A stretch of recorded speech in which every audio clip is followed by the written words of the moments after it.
A Netflix erra em muitos filmes e em algumas séries, mas quando se trata de minisséries é impressionante como frequentemente vem um acerto. É principalmente nos 2 últimos anos aí, vai. E a Adolescência é mais um exemplo disso. Mas assim, é um exemplo, a Adolescência, é um exemplo retumbante, porque essa série aqui é uma experiência absurda. São 4 episódios, cada um realmente feito em plano de sequência, um feito técnico por si só já impressionante, mas que seria muito pouco se não tivesse aliado a um tema muito difícil e muito necessário que essa série traz. O seriado começa com a polícia entrando em uma casa ali, para levar um garoto sob custódia, apontado como o principal suspeito de um crime. A partir daí acompanhamos fragmentos dessa jornada. A investigação policial, os primeiros momentos ali do jovem preso, a reação da família, as consequências daquilo tudo, a busca pela verdade, a tentativa da psicóloga de entender ali a cabeça daquele jovem, enfim, em 4 episódios, a minissérie constrói um recorte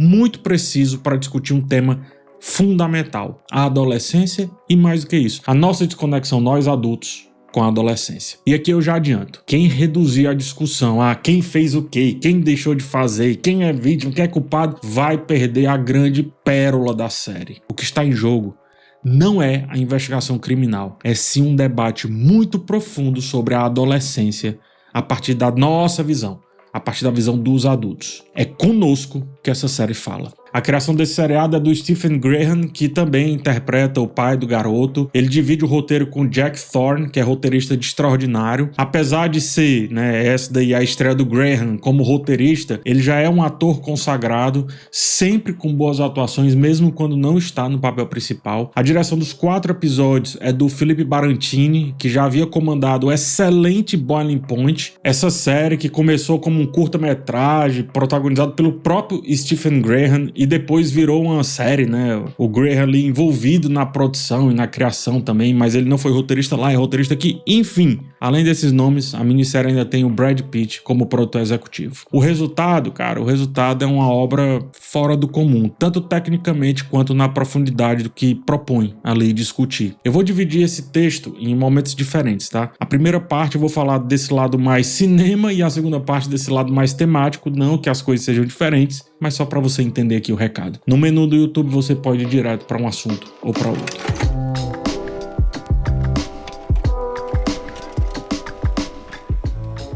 Antes mesmo de entrar no tema da série, que por si só já merecia atenção de qualquer jeito que ele fosse feito, de qualquer jeito que ele fosse retratado, o formato escolhido impressiona e faz sentido. Cada episódio, como eu disse, é filmado em plano de sequência. Plano de sequência é quando a câmera filma sem cortes aparentes, podendo passar por diferentes ambientes e situações sem interrupções visíveis. Isso cria um efeito contínuo, cria tudo como um bloco só, por isso sequência, Ou seja, o agrupamento de cenas em um plano só. E além de já ser difícil fazer um plano de sequência por si só, aqui eles não vão no simples. Desde a primeira cena, fica claro que a proposta é desafiar os limites dessa técnica e garanto, a partir do que é feito aqui, a Adolescência será uma série citada para sempre quando o assunto for essa técnica.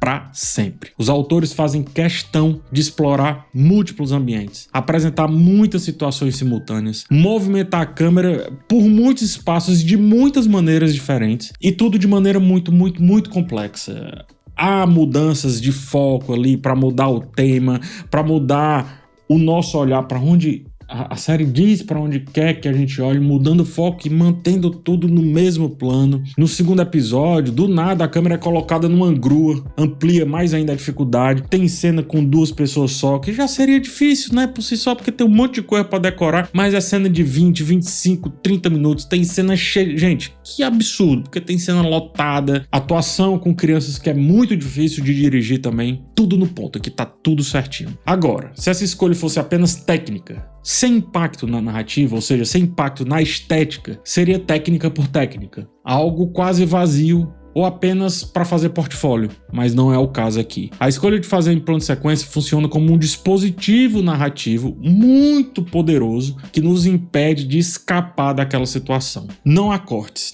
Não há cortes e não há tantas pausas quando se propõe a iniciar uma cena, mas mesmo assim é como se ela cortasse e fizesse uma montagem dentro da própria execução. A experiência de assistir dessa forma se torna sufocante. como se estivéssemos presos junto ali aos personagens, como se a gente estivesse preso e proibido de sair daquele tema, proibidos. O tempo não acelera. Não há tantas elipses que chegam aqui para aliviar a tensão no episódio, apenas de um episódio para o outro. A gente, naquele episódio, é obrigado a ficar ali. Isso torna a experiência magnética, mas ao mesmo tempo angustiante, na mesma medida. Quanto mais magnética a série vai ficando por conta da técnica, mais angustiante por conta do tema. E é por isso que tinha que ter sido feita dessa maneira. Ainda assim, a série trabalha passagem de tempo e se furta de criar um panorama geral. Não. Ao escolher o plano de sequência, ela também escolhe uma limitação. Ou seja, ela está limitada a fazer aquilo dentro desse escopo, dentro desse estilo. E isso vem porque não há preocupação em construir uma verdade absoluta com todos os detalhes, mas sim uma continuidade que sugere várias reflexões das verdades que ali aparecem. Criar tudo isso em um formato tão limitado, enclausurando a sua narrativa, digamos assim, sem a possibilidade de recorrer a cortes para justificar momentos-chave a partir de outras cenas, por exemplo, é um desafio assim brutal.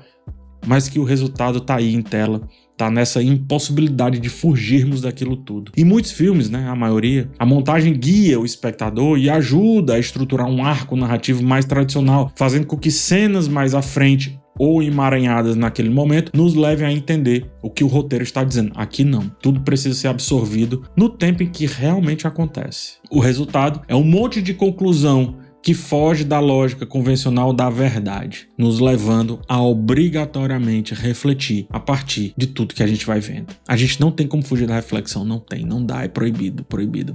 A escolha do plano de sequência também impacta o modo como os personagens são retratados. Como a narrativa não pode se deslocar rapidamente de um ponto para outro sem uma transição intrínseca, ou seja, dentro da diegese. Por exemplo, se você precisa sair do ponto A para o ponto B, então você vai até o ponto B, desde o ponto A. Então a gente é obrigado a permanecer com os personagens em momentos que, em outra estrutura, poderiam ser descartados. Aqui não são descartados e são utilizados para duas coisas. Tempo para a gente refletir aquela cena que a gente viu, enquanto eles transicionam para a próxima cena, e não só isso. Nos implora a olhar, a buscar um olhar humano para tudo aquilo dali.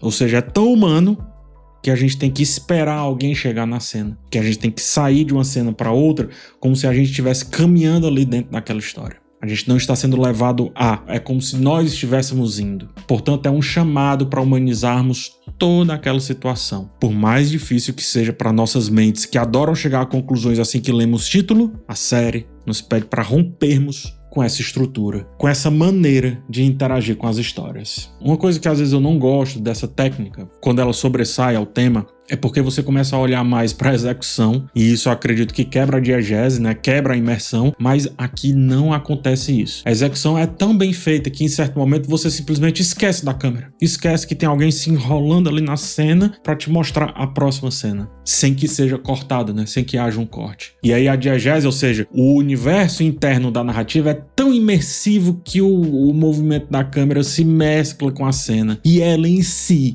passa a ser um acessório para aquele tema, um acessório de intimidade, um acessório para nos conduzir por dentro daqueles assuntos, de dentro daqueles assuntos. Olha que poderoso. Melhor do que isso, meu amigo, só se fosse documental. E olhe lá, viu? E olhe lá. Eu assisti a série novamente, tentando prestar atenção apenas na movimentação da câmera, como ela se desloca, como se posiciona, e mesmo assim foi difícil focar nisso. Ou seja, a narrativa é muito poderosa e muito envolvente, e a técnica se dissolve na experiência, se perde, some, mesmo ela sendo gigante. Como pode? Um exemplo perfeito de técnica que ajuda a narrativa a acontecer, porque elas não são separadas, ou não deveriam ser, diferente do que a gente vê muitas vezes por aí. E dentro dessa proposta, um dos momentos mais impressionantes está lá no terceiro episódio.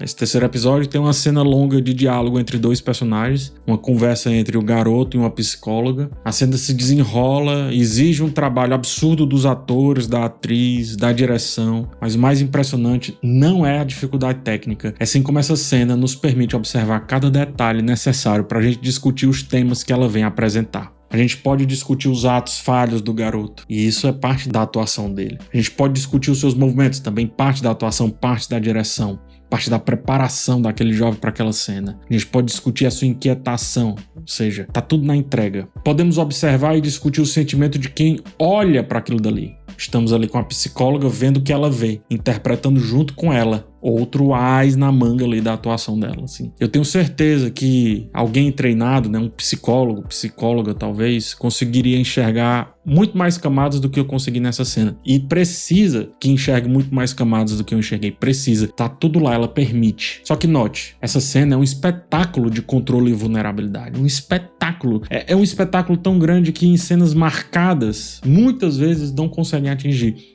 E fazem isso num plano longo, um plano de sequência avassalador. O garoto busca dominar a conversa enquanto a psicóloga, de forma sutil, permite que ele exerça esse controle ao mesmo tempo que tenta guiar a situação e depois não consegue mais nem ela entender o que está acontecendo profundamente. A confusão dela é a confusão da gente dizendo assim, eu vou conseguir compreender tudo e depois a gente perde o total controle. Imagine nós, né?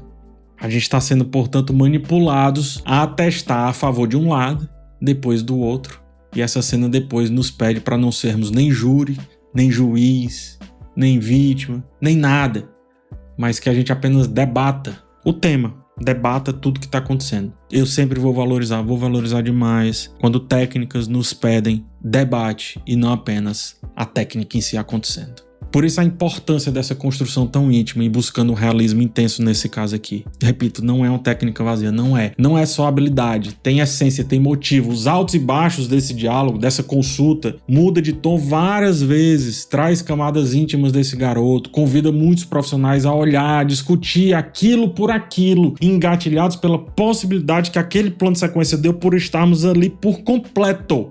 Entende o meu ponto? Eu não sou psicólogo, repito, né? Mas sei que a série é tão bem escrita, tão bem atuada, que permite a quem entende de determinados assuntos que são traçados ali, permite que enxerguem sinais quase sem filtros, porque a escolha da fotografia e da montagem são a partir desse plano de sequência, sendo um caminho para que o mínimo de filtros seja utilizado, seja levado a quem está assistindo. É uma cena que bate de maneira diferente para cada espectador, como toda boa arte, é verdade, mas aqui esse impacto se amplifica porque a série convida diferentes perspectivas a interagirem com ela. Não dá para você estar tanto tempo naquela cena com tão poucos filtros, com tão poucos recortes. Não dá para você passar tanto tempo ali sem pensar, sem querer perceber os detalhes. É uma obrigação. Você é obrigado a refletir sobre aquilo. Não dá. Não dá pra você parar e fazer outra coisa. Não dá. Eu já falei, já reclamei de várias séries da Netflix que ficam narrando o que acontece em tela. Aqui não. A tela narra o que acontece em texto. Isso é visceral demais. Visceral demais. E falando em visceral, a partir disso eu vou aos temas da minissérie. Antes de ir aqui, para a discussão sobre adolescência, que eu julgo ser o tema principal, digamos assim, eu preciso falar de outra coisa que se entrelaça fortemente na narrativa da série, que é preciso ser internalizado por você que assistiu ou para você que vai assistir para entender esses temas mais densos. No caso, é uma discussão da narrativa sobre o conceito de verdade. Repito que insistir na busca por quem fez o que ou deixou de fazer é perda de tempo. Focar nisso é ignorar toda a construção técnica e narrativa da série que não está interessada em dar respostas. A adolescência se camufla de um thriller investigativo, só que ela é uma construção que não quer ser um ponto final, quer ser um meio, quer ser um veículo. É audacioso, é verdade, mas consegue justamente quando discute o conceito de verdade sobre várias perspectivas. Na cena já citada do maravilhoso terceiro episódio, a discussão para entendermos o garoto passa por suas mentiras e depois por suas verdades sendo arrancadas por aquela psicóloga. No segundo capítulo, nos diálogos entre os dois policiais, a policial e o policial, um deles acredita que está ali para descobrir a verdade, enquanto a outra entende que a verdade que eles estão construindo pode ser manipulável. A série nunca define tudo com muita clareza, nunca entrega tudo com muitas certezas, e essa ambiguidade é parte do impacto de quem quer discutir o que diabos é verdade dentro daquilo tudo, dentro daquele contexto inteiro. Por isso somos colocados em uma posição de constante dúvida, para que nos proíbam de conclusões antes da hora e eu digo que até depois da hora. Estamos na mesma situação, por exemplo, do que o advogado lá do primeiro episódio. Os jovens parecem saber mais do que nós, como se o mundo deles falasse outro idioma e a gente não pudesse acessar esse mundo, como muitos ali também não podem. Essa limitação gera angústia, porque a narrativa nos impede de ter acessos privilegiados o tempo todo. O policial protagonista, por exemplo, nos proíbe de enxergar além do que ele mesmo vê. Conhecemos a sua relação com o filho, mas não entendemos completamente a sua relação com aquele caso. Isso nos mantém presos dentro do mesmo caminho que os personagens adultos percorrem. Os pais, os policiais, os professores, quer que seja. Estamos muito pouco com os jovens, porque a partir de entendermos que uma verdade pode ser completamente distorcida e refeita a partir do contexto e do ponto de vista, novamente o roteiro nos pede que fujamos de conclusões, mas não de discussões. A partir disso eu vou convergindo em outros temas. O Instagram, as redes sociais, criam uma falsa realidade para os jovens. Um mundo paralelo que se impõe como verdade, mas que é difícil de descrever, compreender e interagir para quem não está inserido naquilo a partir do contexto daqueles jovens. Há uma desconstrução do mundo real acontecendo ali por eles, mas que também esbarra totalmente no mundo real, porque muita coisa que acontece lá nas redes vai descambar na realidade. Por isso o último episódio nos coloca no íntimo do íntimo, no quarto, perto dos objetos que definiam aquele jovem, mas que também fizeram aquele jovem ter contato com aqueles assuntos que levaram a conclusões absurdas como a gente viu. Nós adultos podemos até estar presentes nesse espaço digital, naquele caso ali do quarto, mas se você perceber, aquele adulto naquele quarto, ele está desconectado com aquilo. A gente pode até estar presente nesse espaço digital, mas isso não significa que sejamos capazes de entendê-lo como um todo, de entendê-lo verdadeiramente, ainda que entendamos esse meio, mas a gente não entende todo o linguajar, todo o idioma que é utilizado nesse meio. Se antes então a barreira era só geracional, adultos versus jovens, essa barreira é geracional e também contextual. E a série trabalha isso assim com primazia. Outra cena que atinge um nível absurdo de atuação e profundidade é a conversa entre marido e esposa. Quando dizem que não é culpa deles ou tentam se entender que não é culpa deles, o peso daquela fala assim é devastador. A atuação dos dois, inclusive, é impressionante, tá? Impressionante. A gente não vê atores esperando a sua vez de falar, Eles vivem aquele momento, mesmo conhecendo o roteiro, eles não se tornam autoconscientes daquele roteiro em cena e esperam as falas acontecerem para só então começarem a reagir. É tão difícil fazer isso, gente. É tão difícil fazer isso, tão difícil. Fora isso, voltando, levanta um debate que descende disso tudo, que é sobre a origem do mal, como isso não é algo tangível, como muita gente tenta vender, Filho de Beltrano é assim porque o pai... Não dá pra culpar os pais. E nem precisa. Eles já se culpam muito mais do que qualquer um poderia fazer isso por eles. É tão tensa essa cena que os pais falam sobre o filho como se ele tivesse morrido. E de certa forma ele morreu, Porque morreu a versão dele que existia na cabeça deles. A versão deles de um ideal. E vamos lá falar da tal da adolescência, essa fase lotada de conflitos internos, que se torna ainda mais brutal quando colide com essas estruturas engessadas do mundo dos adultos, onde culpa, onde impotência andam assim, lado a lado. A adolescência é uma fase de transição que para muitos se parece mais com uma guerra de sobrevivência. Se para nossa geração já foi difícil, hoje se tornou ainda mais brutal. Mas, mesmo assim, nós estamos cada vez mais distantes, cada vez mais negando, cada vez mais nos desconectando daquilo dali e tornando, portanto, cada vez mais difícil essa guerra, digamos assim. Essa guerra de sensações, enfim. Os pais, quando estão falando no carro sobre a adolescência deles, esquecem as bobagens que eles viveram, por tudo que eles passaram. E depois o pai percebe como tornou-se desconectado e poderia ter feito um pouquinho mais. Diferente do que os pais sugerem, os professores também, não dá para se esconder da adolescência. Chegar a conclusões sobre o adolescente sem olhar para o contexto que o molda é um erro. Culpá-lo e apenas só é um erro. A minissérie deixa isso bem claro. A escola, por exemplo, é uma instituição que deveria ser um espaço de aprendizado, de formação, mas ali é apresentado como um ambiente mais aterrorizante do que uma prisão ou um reformatório que a gente vê ali ao longo dos episódios. É todo mundo gritando, é adolescente e criança berrando um com o outro.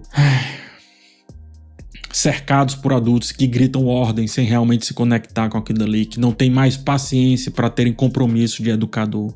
Tem uma discussão, gente, tão difícil acontecendo ali, tão difícil. A policial até fala como ela foi salva por uma professora desse sistema fechado, onde os adultos não são bem-vindos, porque também quando ultrapassam barreiras, não sabem bem o que fazer, uma vez que negam aquela fase. E por negar aquela fase de si mesmos, né, como a gente vê na cena lá do carro, quando ultrapassam as barreiras não sabem o que fazer. Tentam tratar aquele ambiente como adultos, se esquecem de conectar com o que lá estão. É um desastre. E ao mesmo tempo também os adolescentes reforçam as suas próprias barreiras contra os adultos porque faz sentido. Aqui entra a personagem da filha, né? Ela tá prestes a sair da adolescência e simboliza alguém que conseguiu passar por aquilo tudo. Os pais falam com orgulho dela, mas talvez não se lembrem que vai que ela tenha passado por questões parecidas, que só chegou aos pais em partes ou não chegou aos pais, chegou de outra maneira. Então, se o filho é símbolo do conflito dessa fase, né, da luta, da desconexão e etc., a filha representa a possibilidade de atravessar essa fase e de dar bom ao final dela.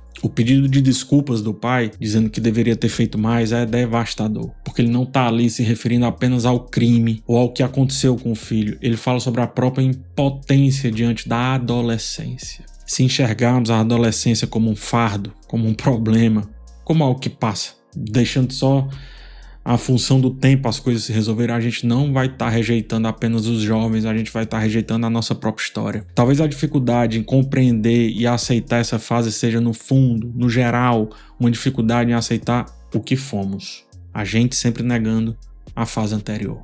A construção emocional da última cena é brutal. Para um ator ou atriz, cada cena exige assim, um preparo específico e muitas vezes é necessário tempo para acessar certas emoções para você fazer uma cena de 2 minutos. Aqui o sentimento ele não é fabricado do nada, ele vem sendo carregado desde o começo do episódio, vem sendo preparado desde a primeira cena, passa por toda a jornada dos personagens até desaguar naquele momento final um clímax que só funciona porque tudo que aconteceu antes foi meticulosamente colocado ali.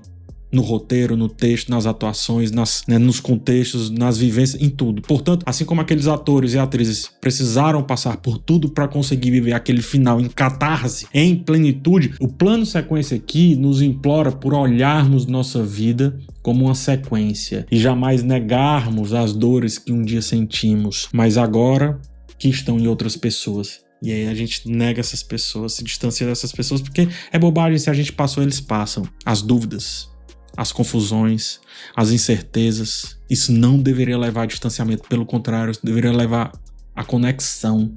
A gente deveria ter a obrigação, nós adultos, de entender isso porque a gente superou e estar lá junto com, não distante de. O distanciamento leva esses mundos a jamais poderem colidir e sem essa colisão, jovens, longe da maturidade, pensam que eles têm que resolver as coisas deles por eles mesmos. Eis o resultado em tela. Eis o resultado na nossa frente.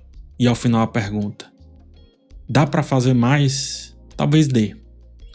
Talvez não. Porque, repito, aqui é uma série de consequências. Portanto, plano sequência. Um plano que leva a outro, uma questão que leva a outra. A vida é esse emaranhado que não dá necessariamente para olhar para trás, mas dá para olhar para agora sem ignorar aonde estivemos. Porque se a gente ignora onde estivemos, a gente vai fazer vários outros passar por coisas que passamos de maneira muito mais difícil, muito mais complicada. E o pior, às vezes, não conseguir passar por isso, que é o pior dos casos.